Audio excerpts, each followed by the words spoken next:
Hello সবাইকে, আমি শ্রাবন্তী আর আজ 7 ডেজ চ্যালেঞ্জের ডে 2। আজ আর সারাদিনকার কোনো ব্লগ নয়, আজ আমি শেয়ার করব এই মিষ্টি দিদিভাইয়ের শাশুড়ি। আমি যবে থেকে এই প্রফেশনে এসেছি তবে থেকে এই দিদিভাই আমার বাড়ি থেকে বাম দিকে 2 মিনিট হেঁটে গেলেই দিদিভাইয়ের বাড়ি ছিল।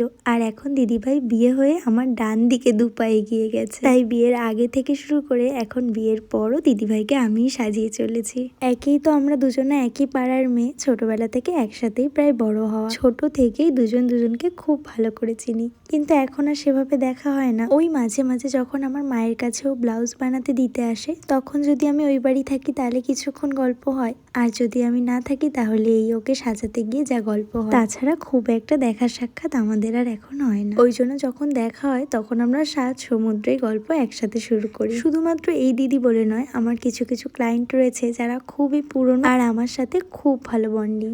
যবে থেকে এই দিদিভাই আমার কাছে সাজা শুরু করেছে তবে থেকে আজ অবধি কোনো দিন আমাকে বলেনি আমাকে এরকম সাজিয়ে দে বা সেরকম সাজিয়ে দে। আমি যেমন সাজিয়েছি মনের খুশিতেও তেমনই সেজে গেছে। আজও আমি আমার মতো করে ওকে সাজিয়েছি, কিন্তু আমি বলেছিলাম ওকে আইল্যাশ পরতে, ও বলল না থাক বাবা, অনেক বেশি সাজা হয়ে যাবে। তাই আমিও আর খুব একটা জোর করিনি। আমার মনে হলো ওকে এইভাবেও বেশ মিষ্টি লাগছে। আজকের ভিডিওটা এই পর্যন্তই, টাটা।